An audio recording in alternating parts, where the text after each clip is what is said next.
Hello everyone. आपली जी toppers interview series सुरू होती त्या सिरीजचा आजचा आपला सेकंड पार्ट आणि त्यामध्ये सुद्धा आपल्यासोबत आज जे टॉपर आहेत आपल्या क्लासचे त्यांच्यासोबत आपण आज गप्पा मारणार आहोत. त्यांचे काही जे सिक्रेट होते जे वर्षभर त्यांनी फॉलो केले, काय मेथड त्यांनी यूज केली सो दॅट त्यांना चांगलं स्कोर करता आलं आपल्या बोर्ड एक्झाम मध्ये, हे आपण त्यांच्याकडून जाणून घेणारच आहोत. सो आज आपल्यासोबत आहेत तनुश्री, सेजल आणि तेजस्विनी. सो आय थिंक आपण सगळ्यात पहिल्यांदा त्यांची ओळख करून घेऊयात आणि मग त्याच्यानंतर त्यांच्याशी गप्पा कंटिन्यू करूयात. सो मला सुरुवातीला दिसते तेजस्विनी. सो वेलकम तेजस्विनी, आणि थोडीशी तुझ्याबद्दल माहिती देशील सगळ्यांना? थँक यू मॅम, तुम्ही मला ही अपॉर्च्युनिटी दिली त्याबद्दल. माझं नाव तेजस्विनी श्रीनिवास कदम आहे. मी मूळची साताऱ्याची आहे, पण मी सध्या पुण्यामध्ये असते. मला बोर्ड्समध्ये 94.60 होते. स्पेसिफिकली सायन्समध्ये मला 97 होते आणि मॅथ्समध्ये 99 होते. तर मी 8वीपासूनच अक्षता मॅमचे व्हिडिओज बघत आली आहे आणि मला खूप जास्त आवडतात आणि समजतात देखील खूप इझिली. त्यामुळे thank so much. Yes, thank you so much Tejaswini. आणि आहे आता नेक्स्ट तनुश्री. तनुश्री ही आपल्या क्लासचीच स्टुडंट आहे आणि सध्या ती खूप बिझी आहे, खूप सारे सत्कार आणि ह्या सगळ्या गोष्टींच्या मध्ये. आय थिंक ती तालुक्यामध्ये प्रथम ना तनुश्री. सो आल्यामुळे तिचे आता सध्या जंगी सगळीकडे कौतुक चालू आहे, अर्थातच करणारच, त्यात काही डाऊट नाही. सो चला आपण तनुश्रीची ओळख करून घेऊया. हॅलो एव्हरीवन, माझं नाव तनुश्री दत्तात्रय जवरे. मी अहिल्यानगर जिल्ह्यातील पारनेर तालुक्यात राहते. मला बोर्ड्समध्ये 98.20% मार्क्स मिळाले आणि सायन्समध्ये 95 अँड मॅथमध्ये 99. मी 9th पासून अक्षता मॅमचे व्हिडिओ पाहते. मला त्यामुळं कॉन्सेप्ट खूप छान कळतात आणि अक्षता मॅम एवढ्या छान शिकवतात, त्यामुळे कॉन्सेप्ट क्लिअरही होऊन जातात. Yes, thank you Tanushree. आणि आहे आता आपल्यासोबत सेजल. सध्या वेकेशन एन्जॉय करत असलेली सेजल आज आपल्यासोबत आय थिंक युरोप मधून कनेक्ट होत आहे. कुठं ग सेजल, तू कुठं आहेस युरोपमध्ये? आयर्लंड मधलं डब्लिन मधलं. ओके. सो चला तुझी introduction. Hello everyone. Thank you ma'am first of all for giving this opportunity to me. माझं नाव सेजल योगेश बागुल. मी डिस्ट्रिक्ट धुळे इथून शिरपूर इथं राहते. मला बोर्ड्समध्ये 94% आले. सायन्समध्ये 93 आणि मॅथ्समध्ये 94 मार्क्स आले. आणि अक्षता मॅम आणि विद्या मॅमने खूप साऱ्या कन्सेप्ट क्लिअर केल्या म्हणून एवढा मार्क्स पर्यंत पोहोचली, म्हणून त्या दोघांना थँक्यू. हा तर आपला झाला इंट्रोडक्शनचा पार्ट. आयडियली सगळ्यांना आम्ही सेमच शिकवलेलं असतं, त्यात काही प्रश्न नाही. जस्ट तुमची एक म्हणतो ना आपण, एक ती ॲबिलिटी जास्त असते, समजून घेण्याची तळमळ जास्त असते. ह्या सगळ्या गोष्टी बऱ्याच मॅटर करतात टीचिंग लर्निंगच्या ह्या प्रोसेसमध्ये. सो आता मला तुमच्या सगळ्यांच्याकडून जाणून घ्यायला आवडेल की तुम्ही थ्रू आउट द इयर, म्हणजे अगदी जसं मी मुलांना सांगत असते की स्टार्ट डे वन पासून तुमचा अभ्यास वगैरे झाला पाहिजे, तर तुम्ही ऍक्च्युली ते फॉलो केलं होतं का, की कधी जाग आली वगैरे, असं थोडंसं तुमची जर्नी सगळ्यांना ऐकायला नक्कीच आवडेल. आता सेजल दिसते समोर, तर जरा सेजल पासूनच सुरुवात करू. सिक्रेट टिप्स असं नाही, बट मी रिफर फक्त मॅमच्या नोट्स आणि टेक्स्ट बुकच केल्या आहेत सायन्ससाठी. आणि मॅम ही सांगत राहायच्या की कोणत्याच बुक्स जास्त रिफर करायच्या नाही, आपली टेक्स्ट बुक आणि नोट्स याच्यावरच लक्ष द्यायचं. म्हणून मॅमने नोट्स दिल्या, त्या चॅप्टर झाला म्हणजे त्याचा अभ्यास पूर्ण व्हायचाच. आणि प्रत्येक चॅप्टर नंतर मॅम टेस्ट घ्यायच्या, म्हणून तो चॅप्टर व्हायलाच पाहिजे आपला कम्प्लीट. हे एक राहायचं गोल राहायचं हे. आणि सायन्समध्ये टेक्स्टबुक मध्ये प्रत्येक पॅरेग्राफ मध्ये काय दिलंय आणि त्याचे छोटे छोटे म्हणजे पॉइंट्स काढून ठेवायचे, हायलाइट करायची त्यांना. असं मी सायन्ससाठी केलं. आणि मॅथ्ससाठी विद्या मॅमने जितकं सांगितलं की हे रोजच्या रोज व्हायलाच पाहिजे, हा प्रॅक्टिस सेट रोज व्हायलाच पाहिजे. आणि मॅथ्समध्ये मॅम काही एक्स्ट्रा क्वेश्चन्स द्यायच्या, त्याही करायचो. आणि मॅथ्समध्ये प्रॅक्टिसच असायची, म्हणून मग ते रोज सॉल्व्ह व्हायलाच पाहिजे. आणि लँग्वेजेसचं मी थोडं थोडं करत राहायची, एवढं नाही. जितकं सायन्स मॅथ्सला प्रिफर केलं तेवढं नाही. बट तुम्ही पहिल्या दिवसापासूनच ते लँग्वेजेस पण केलं पाहिजे, म्हणजे बोर्ड्स पर्यंत आपली ती लँग्वेजही बनते की कसं लिहू आपण ते वगैरे रायटिंग स्किल मध्ये. आणि SS मध्ये तर रट्टा मार आहे म्हणून मग SS थोडस प्रॅक्टिस नाही केली तरी चालेल, फक्त वाचायला रीडिंगला प्रिफर करा SS. सगळे स्टुडंट्स SST ला रट्टा मारतात काय ग? म्हणजे मी आतापर्यंत ज्यांना ज्यांना विचारलंय ते सगळे आपले एकच त्यांचं आहे की रट्टा मारलाय. गुड. बर, मला असं सांग, काही तुम्ही असं स्पेशल टाइम टेबल वगैरे केलं होतंस का, की दिवसाचं असं का, असं काही नाही, रॅन्डम स्टडी वगैरे? नाही, टाइम टेबल करायची बट मॅनेज नाही व्हायचं, म्हणून मग मी क्लासेस झाल्यानंतर सायन्सचं म्हणजे जे शिकवलं ते करायची, मॅथचं जे झालं होमवर्क राहायचा तो करायची. मग स्कूल्स मधून जे टेस्ट वगैरे आता टेस्ट व्हायचे मग ते करत बसायची आणि रीडिंग करायची लँग्वेजेसचं, म्हणजे इम्प्रूव्ह होईल आपलं म्हणून. दिवसभरातला असा काही स्पेसिफिक टाइम तू दिला होतास का सेल्फ स्टडीसाठी वगैरे? सकाळची स्कूल असायची म्हणून मग दुपारचा, आणि मॅमच्या क्लासेस संध्याकाळी असायचे म्हणून मग तो दुपारचा वेळ युटिलाइज करायची मी सेल्फ ओके. स्टडीसाठी. So let's move towards Tanushree. तूही थोडस असं तुझं काय काय कसा अभ्यास केलास वर्षभर?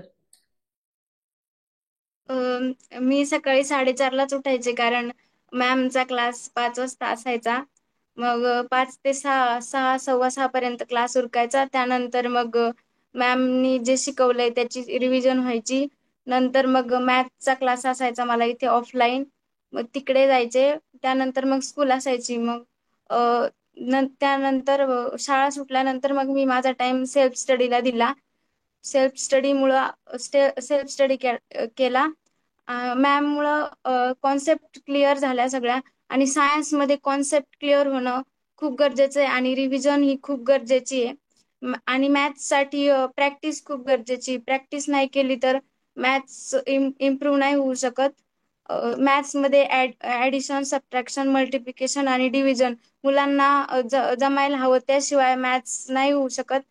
आणि SST आणि जॉग्राफीसाठी मुलं रट्टा मारतात, पण मी रट्टा नव्हता मारला. आमच्या स्कूलमध्ये म्हणजे छान शिकवायचे, मग मी कॉन्सन्ट्रेशन देऊन ऐकायचे आणि 4-5 वेळा रिव्हिजन झाली की मग आपोआप लक्षात राहायचं. त्यामुळे SST आणि जॉग्राफीचा रट्टा नाही मारलेला मी. आणि जॉग्राफीसाठी स्पेसिफिकली मी हे स्टेन्सिल असतं याचा यूज केलेला. ब्राझीलचं पण भेटतं, असं हे इंडियाचं आहे.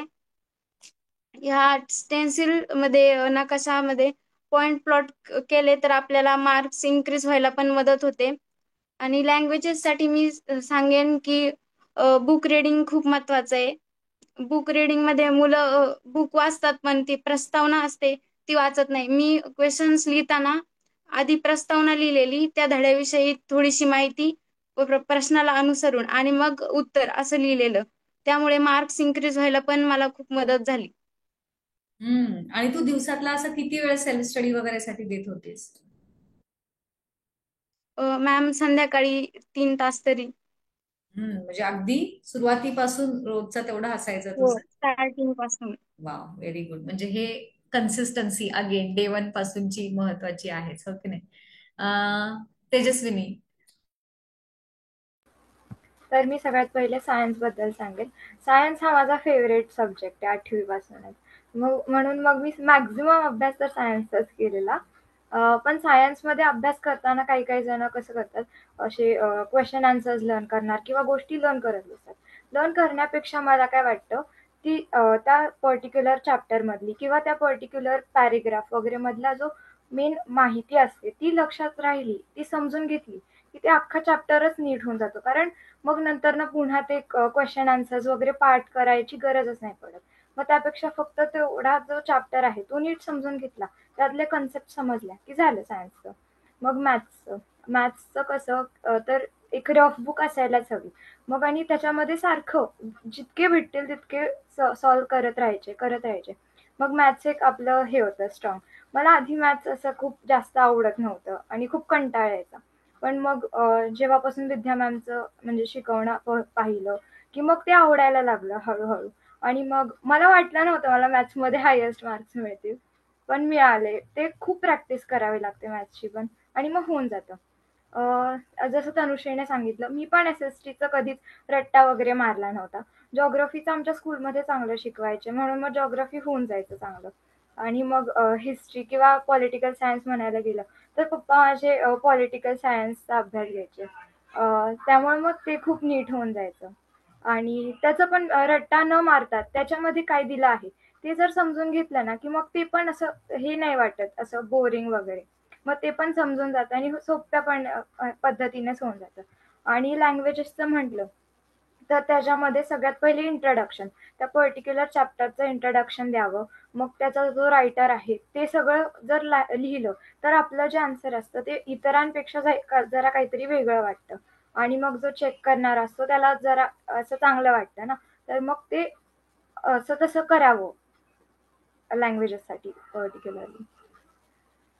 ओके, हे तर स्टडी वाईज झालं. मला आता असं वाटायला लागलं ना की खरंच SST साठी जे तुम्ही म्हणताय की आम्ही पाठ नाही केलं किंवा हे, तर आता थोडंसं आपल्या चॅनलवरती तुम्हालाच SST साठी गायडन्सला बोलवावं की काय. म्हणजे मुलं शक्यतो काय करतात, म्हणजे मी तर जेवढी मॅक्सिमम मुलं बघितली ती सगळी अशीच आहेत की बाबा SST साठी काही लक्षात राहत नाही आणि चला आता असंच करूयात कसं तरी. तर ते तसं तुम्ही नाही केलं, सो व्हेरी गुड. म्हणजे असं असे खूप कमी स्टुडंट्स बघायला मिळतात त्यातले तुम्ही. हा, सो अजून काही स्पेसिफिक जसं की डूज अँड डोंट्स असतील अभ्यासामधल्या, किंवा काही टिप्स तुम्ही देऊ इच्छिता का, सांगा बरं काही स्पेसिफिक अभ्यासाशी रिलेटेड. तेजस्विनी तूच बोल पहिलेच. मला वाटतं आपण आहे ना असे खूप सारे व्हिडिओज बघत राहतो किंवा खूप सारे असे रेफरन्स बुक्सला हे करत राहतो. त्यापेक्षा आपण जर सेल्फ स्टडी तेवढाच वेळ जर सेल्फ स्टडीला दिला ना तर जास्त इम्प्रूव्हमेंट आपल्याला स्वतःलाच दिसू लागते. म्हणजे जास्त वेळ असं खूप सारे व्हिडिओज पाहिले की जास्त समजणार, एकदम एकच व्हिडिओ पाहिला तर कमी समजणार असं नसतं.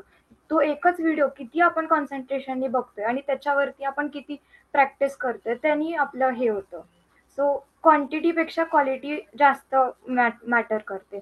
आणि सेल्फ स्टडीसाठी असा पर्टिक्युलर आत्ता माझा सेल्फ स्टडीचा वेळ, आत्ता माझा टाइमपासचा वेळ असं न करता जेवढा वेळ भेटेल तेवढा सेल्फ स्टडीज करावा. ॲटलिस्ट असं 10वी-12वी अशा या वर्षांमध्ये तरी आपण असंच करावं. आणि असं नाही की पूर्ण दिवस फक्त अभ्यास अभ्यास अभ्यास केले. थोडा वेळ असं रिफ्रेशमेंट म्हणून मेडिटेशन किंवा असंच आपले हॉबीज जर केले तरी चांगलं असं हे होतं रिफ्रेशमेंट. वाव, कालच्या पण आपल्या बऱ्याच म्हणजे स्टुडंट्सने सांगितलं आम्ही योगा मेडिटेशन वगैरे करतो, तूही आज मेडिटेशन वगैरे बोलतेस. So I am so happy to see की तुमची जनरेशन ह्या सगळ्या गोष्टींना पण तितकं महत्व देती आहे आणि ते फॉलो करते. Very good, very good. So Sejal, तुला काही सांगायचंय याच्यामध्ये, अशा काही टिप्स? जास्तीत जास्त तर नोट्सच प्रिफर करा जे आपल्याला समजतील, आणि ज्या मॅमचं आपल्याला किंवा ज्या टीचरचं आपल्याला समजतंय त्यांचेच व्हिडिओ बघा. जास्त जर पाहिले तर आपण अजून कन्फ्यूज होतो. माझ्यासोबत 9th मध्ये असं झालेलं आहे की म्हणजे मॅमचं नव्हतं माहिती मला एवढं व्हिडिओ वगैरे, मला कोणीतरी प्रिफरन्स दिला होता मॅमचा म्हणून तो क्लास लावला गेला मॅमचा. आणि जेव्हा 10वी मध्ये हा क्लास लावला तेव्हा वाटलं की 8 पासून आपल्याला लावायला पाहिजे होता हा क्लास. आणि जास्तीत जास्त वेळ जसं तेजस्विनीने पण सांगितलं की सेल्फ स्टडीला दिला पाहिजे. आणि स्पोर्ट्स असेल तर स्पोर्ट्स खेळा, त्याच्याने आपण फिट राहतो. योगा वगैरे याच्यावर आपण जास्त लक्ष दिलं पाहिजे. येस, बिकॉज ते पण एक प्रकारचं ना तुमचं एक स्ट्रेस रिलीफ होतं आणि ऍक्च्युली त्या गोष्टीतून तुमचं बॉडी आणि माइंड हे दोन्हीही एक प्रकारे स्टेबल राहतं आणि ते कुठेतरी तुमचं परफॉर्मन्स चांगल्या पद्धतीने अजून करण्यासाठी तुम्हाला ते हेल्पफुलच ठरतं. तनुश्री, तू काही बोलू इच्छितेस? हा, हो मॅम. आता तुम्ही मेडिटेशनचं बोललात तर मी मेडिटेशन नाही पण मी तबला वाजवायचे, म्हणजे मी तबला शिकते, तर मग त्याने पण माझं कॉन्सन्ट्रेशन वाढलं खूप. आणि डूज अँड डोंट सांगायचं झालं तर आपण स्क्रीन टाइम कमी करायला हवा. मुलं खूप मोबाईल पाहतात त्यामुळे प्रॉब्लेम्स होतात आणि कॉन्सन्ट्रेशन पण वाढत नाही. येस, हो. मला जसं आठवतं, आय थिंक तू मध्यमा पूर्ण झालीस ना ग, 10वी हो चालू मॅम. असतानाच. हे हो खूप मॅम. महत्वाचं. म्हणजे त्यात असं पण नाहीये की हे एक अजून एक आयडियल उदाहरण झालं की बरेचदा पेरेंट्स 10वी 10वी 10वी करून जे काही हॉबीज इकडचं तिकडचं सगळं बंद करतात आणि मुलांना फक्त अभ्यासावरती फोकस करायला सांगतात. तर तनुश्रीनं ते नाही केलेलं आहे. ती इकडे मध्यमा म्हणजे तबल्याची जी एक्झाम असते गांधर्व महाविद्यालयाची, तर तीही तिनं दिलेली आहे. ती चांगल्या ग्रेडमध्ये ती उत्तीर्ण झालेली आहे. आणि बरोबर इकडे अभ्यासात पण तिनं मॅनेज केलेला आहे. म्हणजे ते दोन्ही बॅलन्स जो म्हणतो तो तिनं व्यवस्थित साधलेला आहे. आणि ह्या सगळ्या गोष्टींचा नक्कीच तिच्या जसं तिनं सांगितलं कॉन्सन्ट्रेशन वरती पण हेल्प होतेच, नो डाऊट. सो अजून कुणाला काही स्पेसिफिक सांगायचं असेल तर एकदा बोलून घेऊयात आपण. अजून काही राहिले असेल तुमच्याकडून बोलायचं, अदरवाईज ही थोडीशी आपण एंड करू मग नंतर. मॅम मला वाटतं की असे सायन्स वगैरे पेपर असतात ना, त्याच्यामध्ये मॅक्झिमम आपण डायग्राम्स काढाव्या. जिथे गरजेच्या नाहीये तिथे पण अशा लहान डायग्राम जरी काढल्या तरी पण आपला जो आन्सर आहे तो असा जास्त भारदस्त होतो. आणि मग एक्झामिनर जो असतो तो डायग्राम्स चेक करतो आणि मग समजून जातं की हा ह्याला माहितीये कन्सेप्ट. मग ते समजून जातात त्या ह्याला पण. आणि मग त्यांनी काय होतं, आपला जो पेपर असतो त्याचं प्रेझेंटेशन पण चांगलं वाटतं. आणि सगळ्यात महत्वाचं, पेपर लिहित असताना सगळ्यात पहिल्या पेजवरती चांगले हँडरायटिंग आणि लास्ट पर्यंत जाताना एकदमच असं घाण होणार. ते न करता कंटिन्युटी राहिली पाहिजे. खूप सारे पेपर्स सॉल्व्ह केले पाहिजेत. म्हणजे असं जानेवारी पासूनच पेपर सॉल्व्ह करायला आपण सुरू केलं पाहिजे. मग जेवढे जास्त होतात तेवढं आपल्याला प्रॅक्टिस होते. आणि मग जी भीती असते की हा आता बोर्डाचा पेपर आहे, ती राहत नाही अजिबात. असं जास्तीत जास्त पेपर आणि ते जे भेटतात आन्सर शीट, तीच वापरली तर जास्त इफेक्टिव्ह राहतं.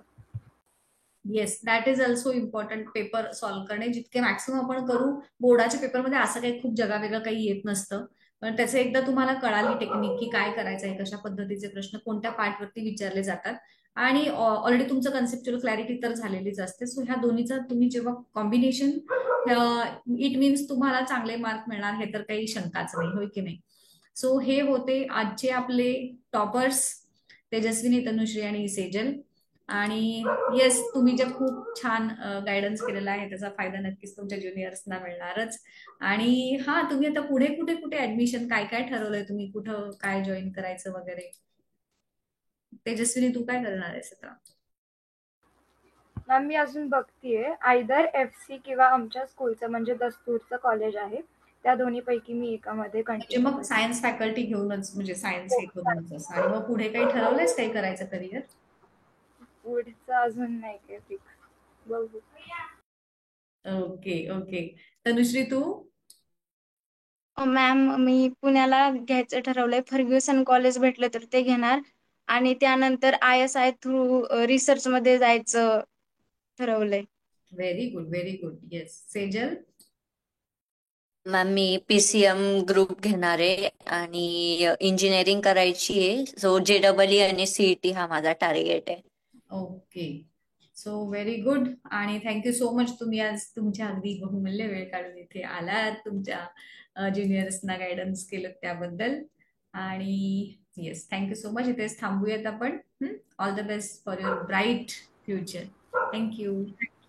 आणि ऑल द बेस्ट सगळ्या ज्युनियर्सला. येस.